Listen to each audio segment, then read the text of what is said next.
Ladies and gentlemen, welcome back. It is your favorite time of week, which we've already established over the last 250 weeks, is Keepin It Rio time. And I am extremely honored today because we are now on episode 251. And I was just joking, closer to 500 now than we are to the first one, which is crazy. But the second 250 is going to kick off with an amazing guest. And I am ecstatic to welcome to the program this afternoon, evening. It's Thursday when you're watching it, but what time is it really? It's your guess. It's anybody's guess to figure out where we are in real life. But I'd love to welcome my guest, Meredith Otero, to the program. Meredith, how are you doing this evening? I am great. I am still adjusting from a lot of travel over the last month. I felt like I had narcolepsy yesterday because I came in from a red eye and arrived Sunday. I don't even know. Yesterday morning, it's all blurring together. So it was good. I gave myself a day before I came on here. Yeah, I'll tell you what, I can definitely sympathize with that. I do a lot of travel. I own a roofing business, but because of the roofing industry, I get to do a lot of trade shows and events, and I do sales training for some roofing companies, and they usually, fly me in. So Sure. I know what it's like to not know what day or time or week it is. And I was just joking before we hit record. I actually reached out to you last week to apologize for being late for our episode, and I was actually a week off. So made it on time. It was cool. I had an entire week to get ready, but I can certainly appreciate it. So tell me a little bit about yourself, and then we'll kind of dig into what all this travel is for, and we'll wrap everything up. This is going to be a great conversation. That sounds good. I look forward to it, and thank you for having me. It's just funny how we connected, but I am a born and raised Jersey girl. So, I fist pumped it my way through my years, and I went away for school. I was a Division I athlete. I played field hockey in college. I went away to Miami of Ohio, but ultimately I knew I was coming home. So my family's here in New Jersey. I am married. I have two kids. I have Charlie, which brought us together because we his nickname is Chuck. We go by we say Chuck, and I have little Sienna too, Sienna Capri. And my background is in the private golf club industry. So I know that we'll dive into that, but I as far as my professional side of things, sales, marketing, but it's always been in the sports and golf industry. So that is where I am today. I love it. And I do want to give a shout out to Miami of Ohio. I am in San Antonio, but I'm from Columbus, Ohio. And if you look in the background, you see I got Brutus Buckeye, and I got all the you do the signed autograph footballs and everything going on. So I can appreciate that. And I can also appreciate wanting to leave Ohio and go back somewhere nicer. So no animosity. I was born and raised there, but I got out and I'm happy that I did. So that's they're pretty crushing cool. it right now in basketball. They are crushing it. Absolutely. So good luck, Red Hawks. There you go. And I'm any of the Ohio programs I love to death. So we're good. And I love playing golf too. This is going to be a lot of fun. So I play golf a couple times a week. On any good week, I do. Now, I'll give you a little backstory on this because I need some advice. I started playing golf. Now, I'll go back in time. This is probably 25 years or so ago, maybe even more than that, probably 30 years ago. I hate to date myself like this, but about 30 years ago, I got invited to be a sub in a golf league. And I was a young man at that point, and I was by far the youngest person in the golf league that I was being a sub for. And I had no ability. I had never really been good at golf. I don't know why I was even asked to be a sub, but I decided that day that I was going to retire from golf because I was being taunted by a elderly woman, and it was really kind of, it was grating on me a little bit. And I thought, well, I can't fight her because she's old and she might beat me. I don't want to lose a fight like that. So I decided not to. And I went back and said, okay, I am going to retire from this game completely. I'm humbled. I'm more of I don't know what I am, but I'm not a golfer. So we fast forward about 20 some years and I get invited to play golf. Now, this is not just any regular golf outing. This is at the PGA course here in San Antonio. And I'm going to be playing with like national managers from major roofing manufacturers. Amazing. Well, it was amazing. I'll give it that. So I show up. I am absolutely horrible. I didn't even own golf clubs at this point. I rented clubs and I'm doing my thing and I'm absolutely embarrassing myself and playing horribly. And at the end of that day, I decided I want to learn how to play this game because this is now twice where I've been completely defeated, demoralized, 20 some years in between, but my experiences are both negative. So I'm going to learn how to play golf, right? And for the next 3 years, I have been practicing and playing and doing the best that I possibly can. And I am so much better than I was 3 years ago. I'm still not that good, but I have come to find the clubs make all the difference. So tell me a little bit about how you get into the golf club industry, because you're going to be the first that I interview in the golf club industry. And I'm actually incredibly interested in learning more. Do you want to laugh? So I have worked in private clubs for 15 plus years. I mean, I'm on the business side now. I'm not like on property anymore. I've played a total of 9 holes. Nice. My whole career. I'm like, I'm here all day. Am I going to spend another 4 hours out there? Right. Out there actually having fun. I know. But I am determined. I am determined this spring that I'm going to get some lessons. Well, actually, I just found out that there's a simulator right up the road. So I might start there because we are under 2 feet of snow as of this morning. And I got to start somewhere. I got to get into it. And I'm an athlete. Like I'm a very competitive person. So I want to hold my own when I go out there. Well, this is where it gets a little sketchy. Okay. And I'll tell you this, I'm the same way, but yes. I had to accept the fact that I'm not that talented when it comes to this specific thing.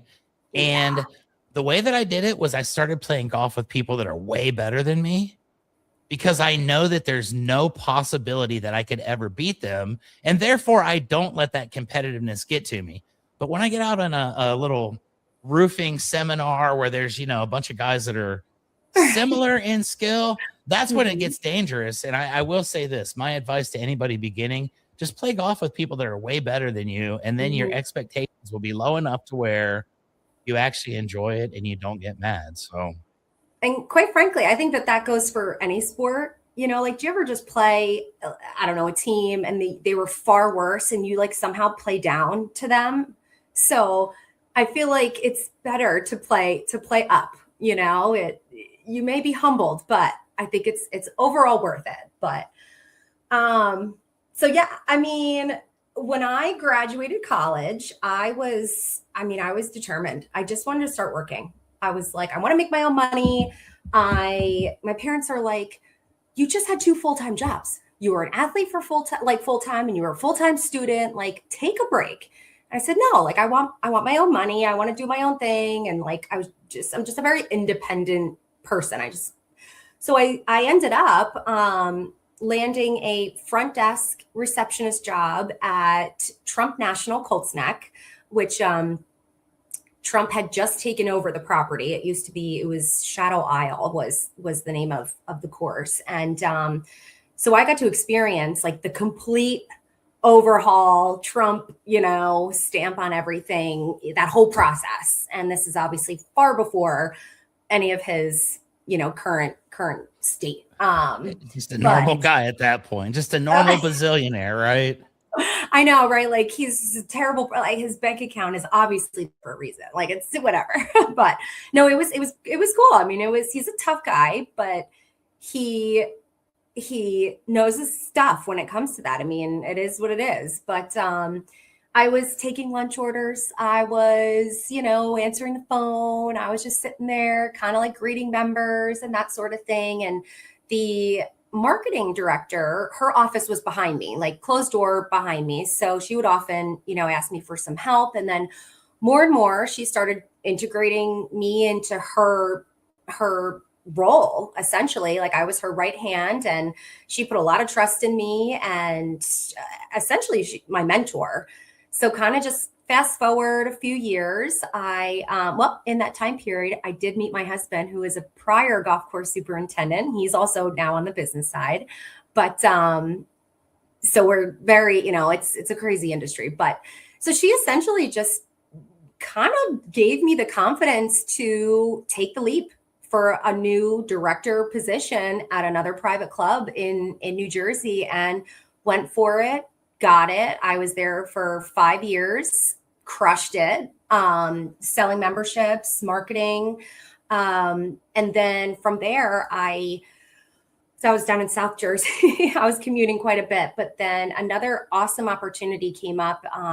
The club is Montclair Golf Club here in New Jersey. It's 36-hole private facility up in North Jersey, and they had actually just purchased a second property about a couple miles down the road, and they needed someone to navigate the sale of memberships for both. So that came up, went for it, was accepted for that position. I was there for 3 years, and I also ran the golf outings there too. So it was a big job. It was fun. I mean, you meet a lot of people. You may have technically, when it's member owned, you have like 1,500 bosses, but you meet a lot of people from all walks of life. So really the reason that I left was started a family, and quite frankly, just the hours that it requires in order to be successful in that type of position were nights and weekends. So with a little one, it just wasn't something that I wanted to even try to tackle. Not to mention my husband had started traveling quite a bit. So it just wasn't conducive to our like family lifestyle. So I missed it though. So, I mean, obviously I love my kids. They're my limbs, but I miss working. I like working. So what I did was ultimately converted. I'm like, how can I get back in it without getting back like in a property setting? And I created an LLC, and I converted my skill set and my experience to remote services and started offering digital marketing and sales consultation for clubs around the nation. I worked for a software company that had a managed marketing service, so I had access to a ton of courses across the country. I mean, coast to coast, a lot of everything, private, semi-private, public, you name it. So I was able to learn, the different sectors of the business that way, and they all require something different, but still had some, my freelance, obviously one-off non-golf club clients, one of which is who I now work full-time with. They were my client independently for 3 years. The company is Bloom Golf Partners. We are an executive search firm that places people in golf and country clubs. So specializing in agronomy. So superintendents, director of agronomy, controllers, chefs, GMs. I mean, we do it all. So, and I handle his marketing. And so it's my way of being able to, stay connected with the same exact network and people, but in a team setting, but remotely. So the best of both worlds. And it's just been the best transition for me that I can kind of like touch on it all, which is really nice. Yeah, I love that. And it's really cool that you were able to, step back, like say, and not stress yourself out and be able to actually focus on family, which I think is the most important aspect in life. And then, like everybody, it just drags you right back in. And I love that. Sure and does. Before we get into modern times and the remote position that you've created and all the work that you're doing now, I have to ask, when you started and you're at the Trump property, you spoke, as though potentially you may have actually met the current president of the United States. I need to ask, because you're going to be the first person that I know. I did have somebody give me a story about Ted Cruz not that long ago, but Trump is a different level than Ted Cruz. I'm here in Texas, and this is the president. So tell me a little story about President Trump from maybe a personal experience that you had with him, or maybe the first time you met the guy, and just kind of, is he a normal guy, or is he just, is it all for show? Honestly, so like you look at he's what you see is what you get. What you see is what you get. Okay, so there's two. I'll tell you about the first day that I met him, and then I'll tell you a second follow-up story. So as you know, my husband also worked for him for 10 years, left on his own terms, did not get fired, which is like a huge accomplishment. When working for him. Firing people is one of his favorite things to do. Yes, but he did leave on his own terms for an awesome opportunity. But so the first time that I experienced Mr. Trump in the flesh was I was at the front desk, and we obviously knew he was coming. He was in the Phantom. We knew he was coming up to the property, pulled in the front. So, I'm the first person that he sees. So I'm standing. Well, he comes in blazing, like guns a-blazing, screaming about the trees. He was a big tree guy. I mean, the trees, big tree guy. Guess who's he's screaming at? I can only assume the first person he sees. Not me. Oh, walking in with my now husband. Nice. He's ripping him to shreds about trees, like a new one or two, what's like, as he's walking through the front doors. And all I could do was like stand there like, geez, like, hi, Mr. Trump. And I just get the look from, and again, like, my husband's not like, well, he wasn't my husband at the time, obviously, but he's just looking at me like absolutely mortified. But like, you can't roll your eyes, because God forbid he sees you, you roll your eyes. But he made it. He made it through. And actually was asked to go and oversee the grounds ultimately of his like showcase property, Bedminster in northern New Jersey. So he was very as respected as you can be by Mr. Trump in his position. He very much was. Second story. So Mr. Trump called my husband personally on our wedding day to wish him, congratulations and good luck. They did get us a wedding gift. They did get us a wedding gift. It was like a Tiffany's bowl. I don't know, some like centerpiece bowl thing. It was not my style. It literally was like a gold. It looked like it came out of like a Trump shrine. Beautiful, obviously. And this is really bad. I probably shouldn't even have this recorded, but I tried to return it. Nice. That is tremendous. The woman at the Tiffany store, she talked me out of it. She goes, it may not be your style, but how many people can say that they, have a wedding gift from Donald Trump and Melania? So I held on to it. Fast forward 10 years, we're moving. I still held on to this damn thing. And it during the move dropped, shattered. Oh. Yeah. Inside of a bag. So I'm like, okay, well, it's all together. I had all these grand plans of like melting it down and maybe like creating something else. And then we went through a renovation and got thrown out. So now I have nothing to show for it. Nothing at all. So now it is truly just a story. That's a hell of a story, though. I'm not going to lie. I love that. That is awesome. It is.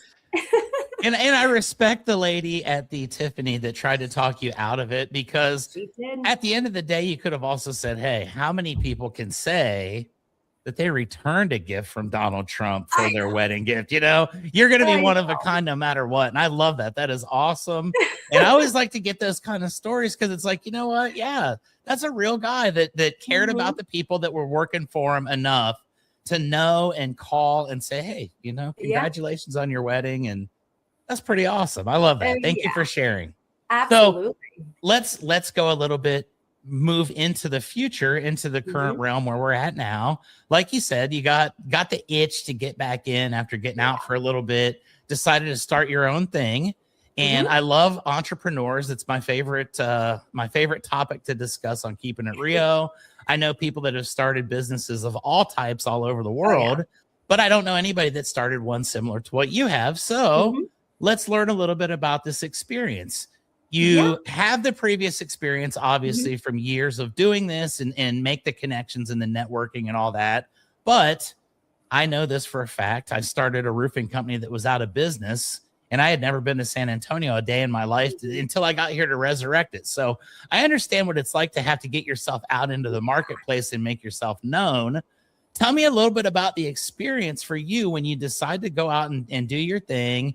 And, who are the people that you start contacting? Who are the people that you reach out to? What are you telling them? And how does this initial venture, this initial foray, how does this go as we get started? Yeah, I mean, just like anything else, it's a learning curve. Obviously, you kind of got to set the foundation, and quite frankly, you have to realistically set your expectations as well.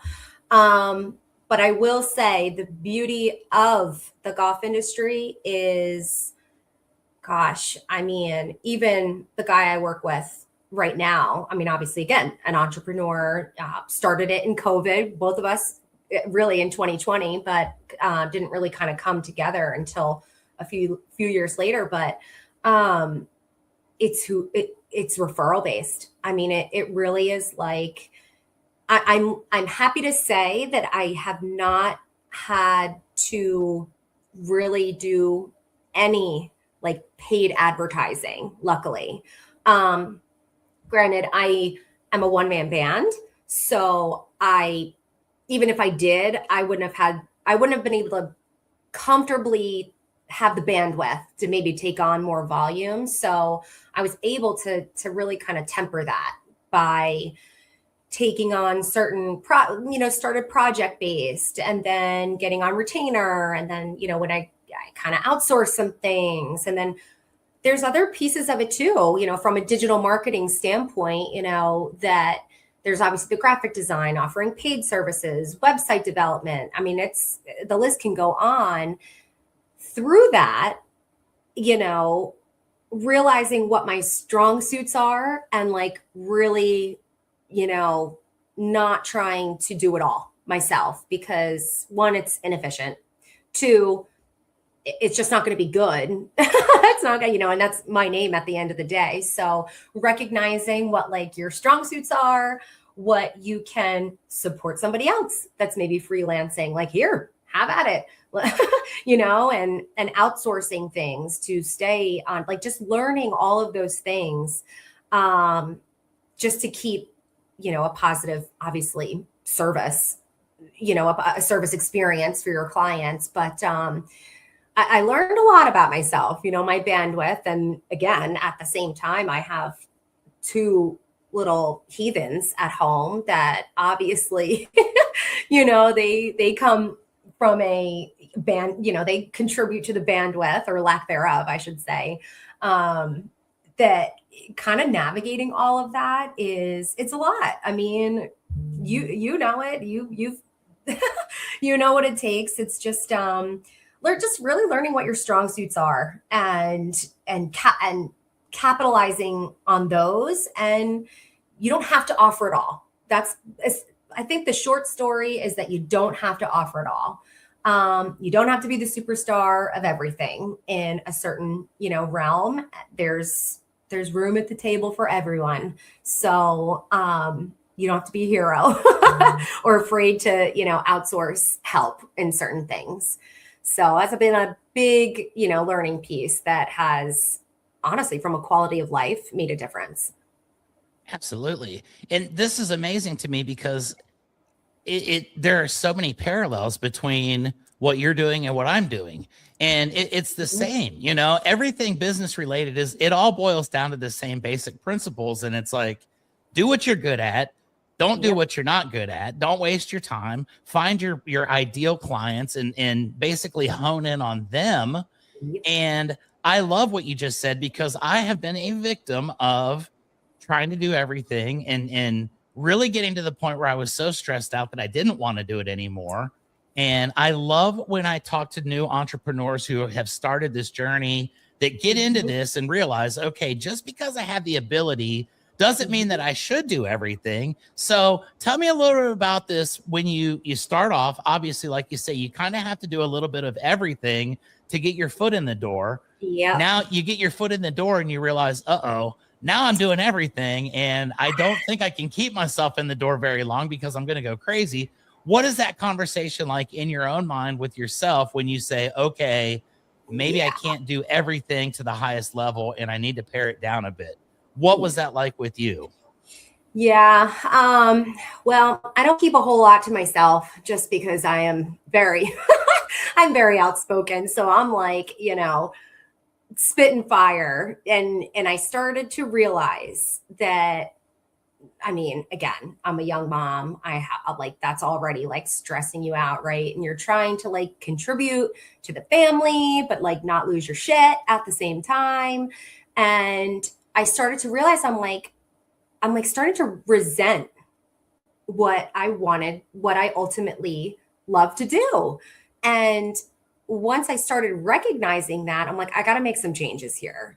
I have to find, this isn't going to last very long. Like, and like, how embarrassing is that? Right. And I'm like, I got to find some trusted people. I had to find some, and they don't even have to be directly affiliated to the golf industry. Like if you have a skill set that can apply, like you can learn the industry. That's the easy part. But just finding a strong, reliable kind of like list of help, that you can outsource to. And gosh, that makes such a difference. And I started saving a lot of time.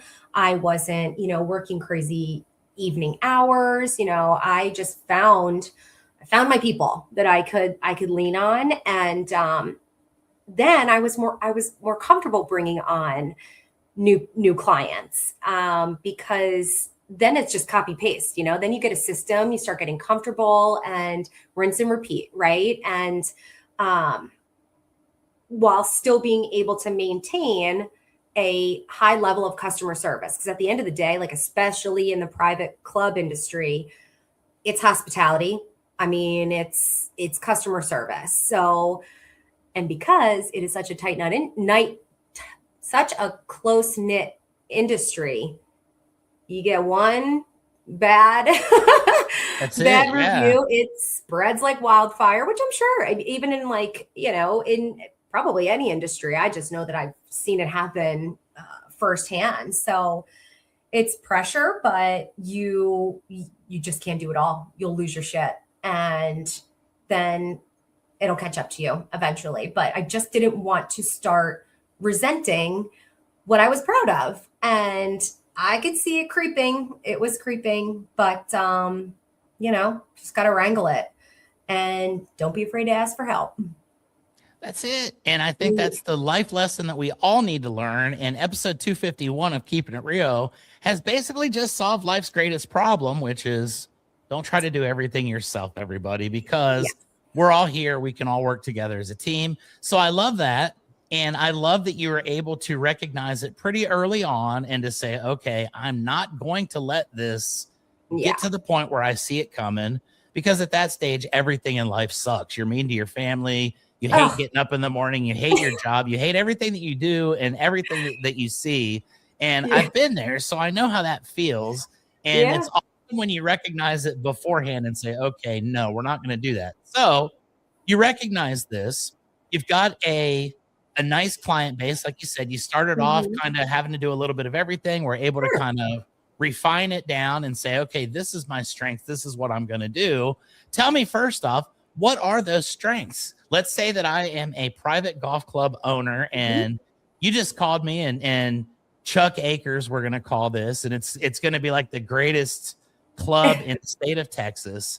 And I need some help. So you're going to call me and I'm going to say, Meredith, how can you help me? What are your strengths as far as helping me to get this bad boy up and running? Because I want the PGA here in like 2 years. Oh, that's a big one. No pressure. Well, we got to dream big, right? I know, you're right. You're absolutely right. So for me, from a bird's eye view, I take pride in the strategy, like the long-term strategy, big picture, and then kind of like working backwards from there. So finding your pain points in terms of are you looking to grow your membership? Do you want to keep it small and tight knit? Do you what is your ultimate goal, right? Because the strategy could be, member centric, or it could be food and beverage centric. So, social events and that sort of thing. So like I said, my big thing is the overall marketing strategy and where that applies within your operation. Cause again, it's so different for every club.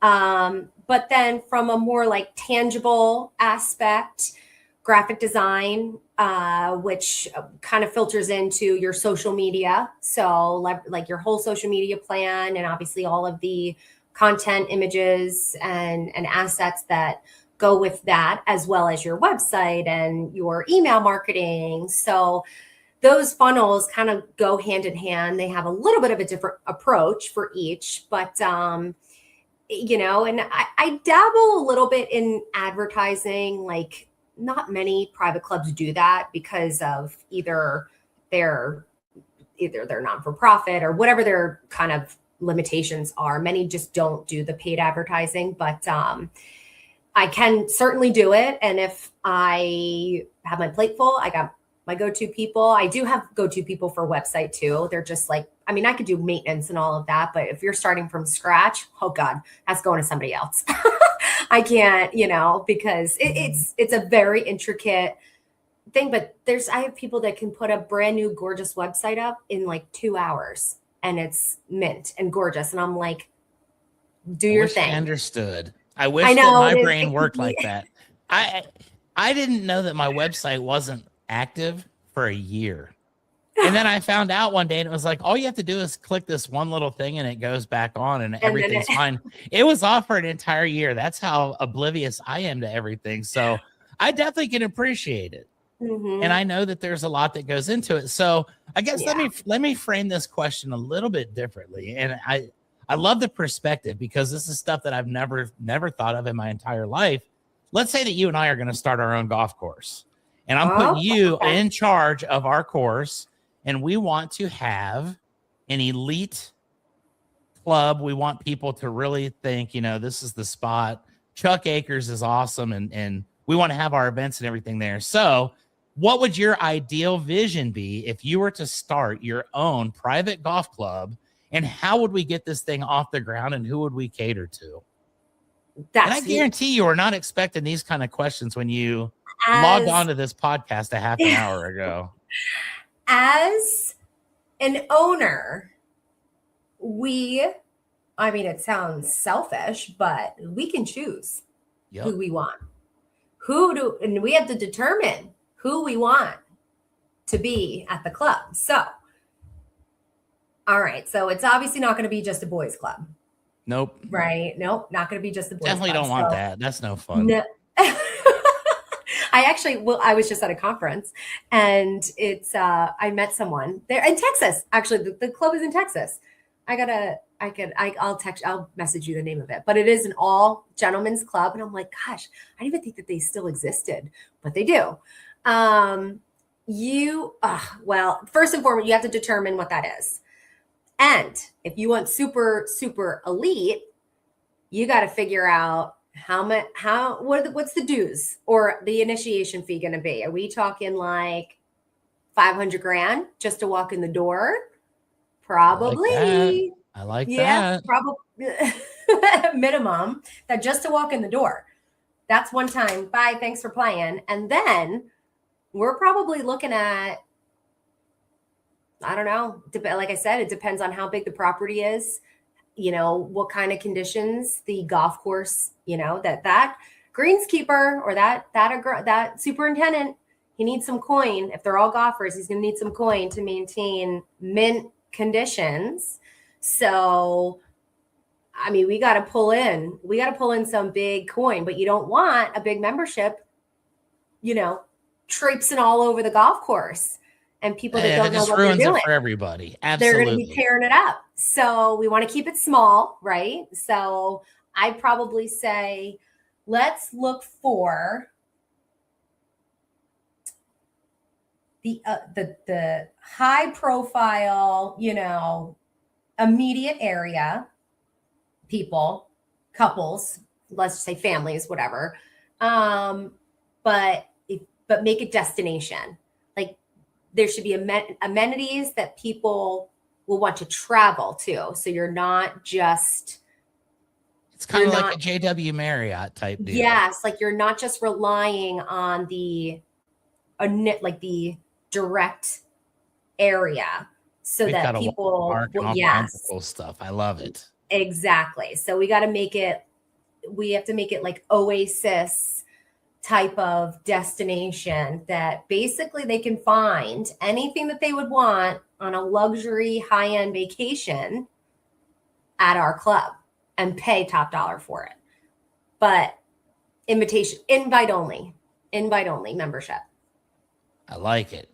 I think we've got a great idea. And I'm going to say this right now on Keeping It Rio episode 251.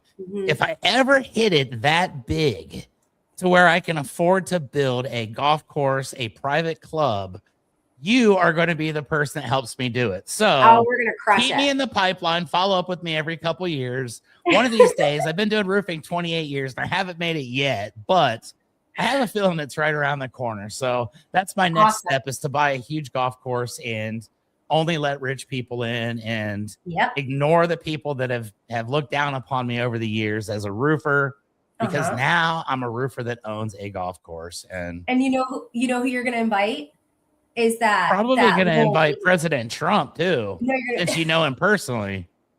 You're going to invite that little old lady that was mean to you. Wasn't there like an old lady that was mean to you? She's probably no longer with us. I think I outlasted her. I made it to the 12th round, and I don't think she did. She was pretty old, like 25 years ago. So I hope that she's alive and well and out there still hitting those drivers down the middle. I hope she's got a whole new generation of teenage boys that she can taunt, and maybe she can be the stories 20 years down the road for some other poor guy that was traumatized and had to give up golf. So there you go. We're not inviting her. She was a public course lady, and we don't have time for that at our place. So I love that. And this is so much fun. Let's talk a little bit about reality of the future. We just built our own golf course, and I think it's the best one in America for sure. Same. But let's say that you are working with some of your clients and you've put your team together now. You've put people in the right places to help with your weaknesses, which I love. I've done the same thing myself with my roofing company, and it's been amazing. So now it's time to start scaling up. It's time to start building something that you can leave behind, or something that you can, potentially sell down the road and retire at a very young age and travel the world with your kids. So what is the future looking like as far as the plans now that you're up and running? You've got a team, you've got some established clientele, you're making your mark in the world, and you're loving what you're doing with no resentment. So how long does this go? What's the future look like? Well, you know what? It's funny. So the company that I work with, obviously full-time as well, they like own that side of the industry. And really, I would like to see my kind of contribution and legacy building more awareness. So maybe in like a higher agency level, like it maybe scales beyond just, like your tangible marketing, right? But moving toward the awareness of career pathways in sports for women, honestly. It's something that I'm super passionate about.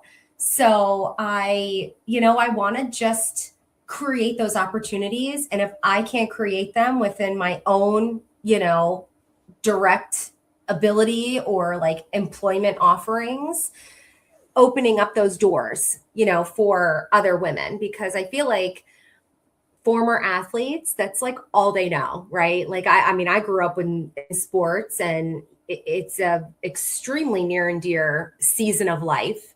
I was very lucky to obviously play through college that paid for college, but it's like, okay, now what? This is all I know for all of these years. That how can I stay attached to it in some way, shape, or form? I mean, obviously I didn't grow up playing golf, but it's still that like sport, it's atmosphere. It's that industry that I think I would like to be kind of known for, like opening up or widening the door for women to find leadership roles in the sports industry. Like, it is possible. And quite knowing that golf, it's a very, very male dominated industry. It really is possible. Like, it's very much possible. So just getting that out there. So for me, it's not even necessarily like making all the money. I mean, obviously that'd be fantastic, but I think the impact long-term for, young women, young athletes, that the sky's the limit in really careers in sports. So I feel like that at the end of the day is something that I would like to be known to leave behind. So yeah, it's like a long-term passion project for me. Heck yeah. And that is what everything successful starts off as and ends up being. It's like, I did it for the love. You'd be shocked. I love roofing to the point where, I would just do it for free if they'd let me, but don't tell anybody I said that, because they will all let me do it for free. But it's so awesome. And I'm sitting here and I'm amazed by the parallels, because like you just said, I'm in an industry that is also, in air quotes, we'll say male dominated, although some of the most successful people in my industry are females, and sales, ownership, and all those roles. It's so awesome to see people that step out and take that chance and put themselves out there for the love and to do the same thing for others. And that's exactly what you're doing. So I applaud you for that. I think that's the coolest thing. And that's why we do what we do, because we want to ultimately leave an impact and have people say, you know what? She was pretty cool. I like that. So I'm going to start winding down a little bit here, but I have a feeling this next one might be one of those questions where you're like, all right, Chuck, I already asked you what it was like meeting President Donald J. Trump. Obviously, he's a pretty cool guy. It was a human being type situation. Mm-hmm. I have gone to several golf clubs in my life. And one thing I do know, not everybody that shows up at these clubs are a fresh bed of roses or rainbows and sunshine type people. Man. And I know that some have egos and some believe that they're better than others. And I ask this question to every entrepreneur. I've already asked you your famous guy story, but there's always one. And it's like, okay, Meredith, tell me about the worst absolute human being that you have gotten the pleasure of meeting along the way. And you don't have to mention any names because they probably watch the podcast, I'm sure. So we can just call them anonymous John Doe or whatever. But tell me about the worst human being you've met in a private golf club. I'm not saying a lot. There's some pretty bad ones. Not to be on the spot. You caught me off guard with that one. Oh, man. I can't think of one off the top. I'm like trying to think because there's so many people that you meet. Oh, boy. That is a tough question. You got me. There you go. I love it. You've not had to deal with anybody that was so unbearable. I really don't. That's a great. And I'm usually like front facing. I mean, and I must have just charmed my way. I mean, obviously. Hey, nothing wrong with that. That's how I've gotten to this point in life too. I get it. Hey, I mean, I'm just going to talk I've got is my charm. So I can appreciate that. And the fact that you've had nobody, I've had a couple that I'd like to discuss, sometimes in my podcast that I've met some unique homeowners along the way, people that live differently, but it's pretty cool. And what that tells me is you have earned the respect, because most of the time people don't respect you. And the only time I ever got thrown out of a roofing client's house, it was a dude that lived on a private golf course. And the cool part about it was I ended up getting back in the house. I ended up doing his roof. And after I did his roof, there was another problem. And he told me, you will never do another roof in this neighborhood because you don't know who I am. And Meredith, you know what I did? I went right next door. I knocked on his neighbor's house and I ended up doing his neighbor's roof. And then on top of all of that, about 4 years later, I lived on the same street as him. Get out. The guy who was too good for me, my lowly little roofer self, lived on the same street in the same neighborhood. And there you go. He's just a suck sandwich, man. Yep. Good. And it was fun, though. You. I've always gotten to enjoy my career. And I love when people do that. Good. This guy literally, within 13 seconds, his words were, it rhymed with Chuck, get the blank out of my house. And to come back from that and make all that stuff happen and then ultimately end up being the guy's neighbor, it was pretty darn cool. So that's crazy. That's the story of my life. It's crazy. So let's wind it down a little bit here, my friend. I have enjoyed our conversation tremendously. I didn't know if we'd have anything in common, and it come to find out we run complete parallels. Everything we have is in common. And that's business for you, You treat people right, you do the right thing, and you try your best to be the best you can. And ultimately it works out for most of us. So let's say that someone's been watching this show and they either just say, hey, you know what? I like her. She's got positive energy. She's got great vibes. Or somebody is a multi-bazillionaire. And I have a lot of these friends that are super wealthy. Maybe one of them's thinking that they're going to open a country club, and they need someone to advise them along the way. What are the best ways that people can either follow or get in contact with you to, start that process, or just kind of follow along with your journey and cheer from the background? Awesome. Yeah. I mean, I'm most active on LinkedIn. So the best way is probably LinkedIn. And that's under my company technically, but MET Marketing LLC. And I'm sure it'll probably be in the show notes too. But otherwise, if you want more personality, you are more than welcome to follow me on Instagram, which is Otero927. And we've been super active this winter season with conferences and trade shows. We were just at the Genesis Invitational in Palisades, Pacific Palisades, just this past weekend, Tigers event. So that was super fun. And just posting our golf, adventures and happenings and all of that stuff. So that is mainly active on my Instagram. And of course we can DM and take it from there. But I'd say LinkedIn or Instagram is the best way to get me. There you go, ladies and gentlemen. I love it. This has been so much fun. And before we bid adieu to the audience, there's one final piece of business I need to tend to. Okay. And I love this because you probably don't know anything about what I'm getting ready to speak on. And that is my sponsor. My sponsor, Meredith, is an amazing company called Roofr.com, ROOFR. And what Roofr is your all-in-one platform for roofing professionals that takes you from your first contact with the homeowner all the way through the final bill, the payment, and follow-ups for years to come. Everything inclusive in the Roofr CRM. And last week on episode 250, I actually had Richie Nelson, the CEO of my sponsor. And Roofr's been my sponsor for 4 years. I love everything that they provide. So thank you to Roofr.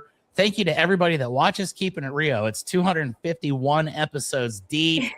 And I always joke and say, even if nobody watches, I could still do it. But I appreciate every single person that does watch. All the guests along the way have been amazing. And today has been so much fun for me. So thank you for that. If you would stick around for just a second after I cut this off, we will conclude our conversation. But ladies and gentlemen, I end it with the cheesiest tagline in the history of podcasts every single week. And y'all know, keep on keeping it Rio. I will see you guys next Thursday. Thank you. Thank you. We're Roofer. We know that managing a roofing business can be chaotic, so we created a single platform with all the tools you need to easily run your roofing business. Stop switching between multiple different softwares and experience streamlined operations from lead to payments in hours instead of days. Visit roofr.com to get started for free.